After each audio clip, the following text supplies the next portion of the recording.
We are less than 5 months away, can you believe it, from the November election. And both presidential candidates, they hit the campaign trail this weekend. President Biden in California for a star-studded fundraiser in Los Angeles with, of course, former President Obama. Their conversation moderated by Late Show host Jimmy Kimmel. Several other celebrities in attendance showing their support. The event raising over $30 million for the Biden campaign. That is a single-day record. Now, during their convo, President Biden, highlighting his thoughts on the state of the economy, saying, quote, "We have the strongest economy in the world, and that we try to give ordinary people an even chance," end quote. Meanwhile, former President Trump in Detroit, Michigan, Saturday, meeting with voters at a church, and then looking to gain more momentum with the Black vote and the faith community there. He also addressed the Turning Point Conference, which was founded by activist Charlie Kirk. Mr. Trump zeroing in on the accomplishments from his time in the White House as he works to win over voters in a historically liberal city in a crucial swing state.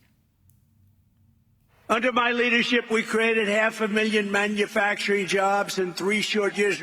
We lifted up all Americans, black, brown, white, and everybody else. Everyone was doing better. Everybody was doing great.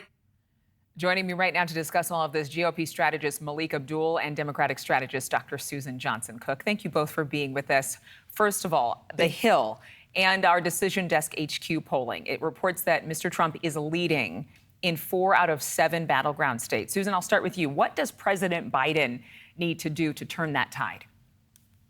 What needs to happen? Everyone's talking about the economy and how many people are looking for jobs. The fact is, some are not looking for jobs. They're creating businesses. I happen to work with the Global Black Women's Chamber of Commerce, and Black women's businesses are growing. You have to go to the constituencies that put you into office. You have to go to the constituencies and give them the aid and assistance they need. He has done an incredible amount, but he needs to do more and talk with the people who are on the ground. Yeah, and you know what? You're so right. So many LLCs founded over the course of the past few years as people were either stuck at home or dreaming a lot more when they were isolated away from family and coworkers. Malik, the Trump campaign stop in Detroit, there was so much. A lot of networks, we can't air everything. You know, you can't air every bit of the conversation.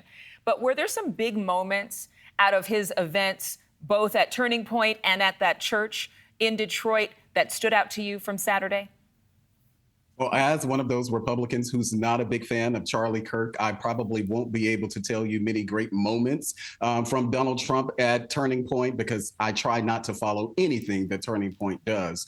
But what was interesting to me is Donald Trump at the Black church in Michigan. That was significant because it's part of what the Trump campaign is doing this time around, not trying to just surround themselves with influencers who are happy to say that they're Donald Trump's favorite grandson or things like that, but very substantive conversation. So the church was a very important thing. And the campaign will be doing this in areas all around the country, specifically working with organizations. In addition to the RNC, organizations like the Black Conservative Federation, where Deontay Johnson, the founder and president, actually launched a $2.5 million Get Out to Vote operation. Wow. The Trump campaign, the RNC, the Black Conservative Federation will be doing these very things in these battleground states. Yeah, and it was interesting. I did listen in on the conversation at the church a little bit. And I do have to say there were some very ordinary conversations about people and what their needs were and what their desires were. And that under the previous administration in 2016, they saw a different kind of life. But one thing that was of note at Turning Point, even though I know you didn't watch, was that Byron Donalds received a personal shout out about being a potential VP pick. What are the pros and cons of him being Trump's running mate, Malik? The pros are that he's a very good defender of someone to demystify conservatism.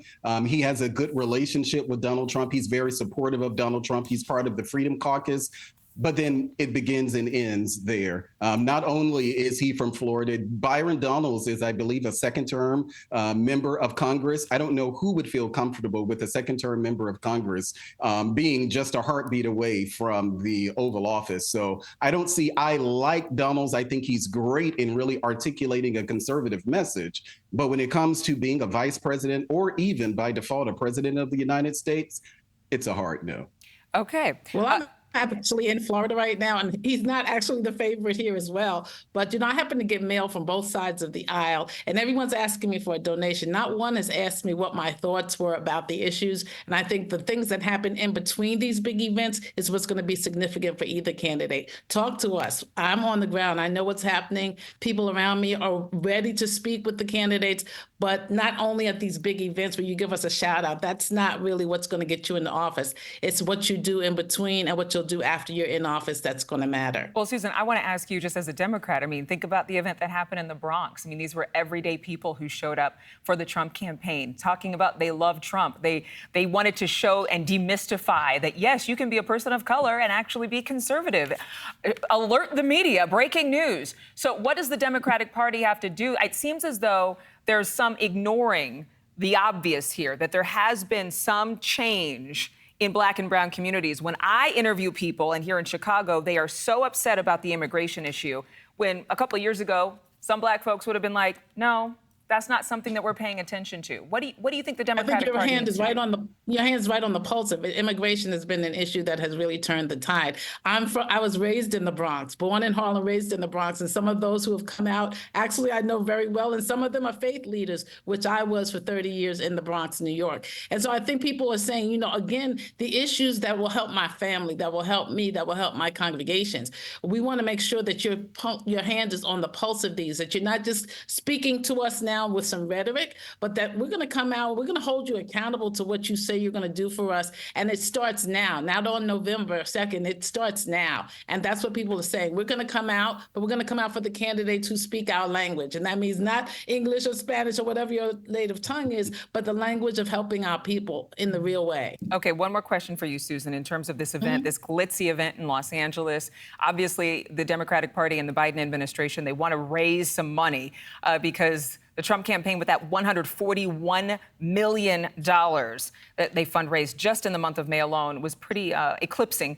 Was there a standout moment from that glitz and glamour? I mean, they made it very accessible for most folks to go. I mean, I think the $250 entry-level ticket was, tempting for some folks who wanted to be there and actually say they were a part of history. What do you think? Well, I think that was the key, that it was accessible to many people could get into the room. I mean, this election is not going to be won on how much money you have. There's this little rhyme we had in school, Humpty Dumpty had a great fall, and all the king's horses and all the king's men couldn't put them back together again. And I think we've had a great fall in America, a great divide. And it's not about who's privileged, who has the most money, but who can put us back together again. And you can't just talk to the men in America. You got to talk to the 51% of whom I represent, and that's the women. Hey, have a talk with us. I appreciate you. I'm so glad, Susan, that you said so many things that a lot of us have been thinking and a lot of women, I think, are thinking. But Malik, I'm going to give you the final word because it's Father's Day. I don't even know if you're a daddy, but I'm going to honor you with that. So any last thoughts? Well, I am a dog dad, so happy Father's Day to all the real dads and the dog dads out there. But I have to agree with my colleague here on everything that she said, and I believe that the Republican Party most certainly need to do a lot of those things. Continue. They criticize Republicans for not going into the communities. Well, you need to do it, not just this election cycle. You need to continue to do it after the elections are actually over. Malik, Susan, it was a pleasure to have you both on. I hope to have you back on again real soon. Thank you. The pleasure was ours. Thank you. All right.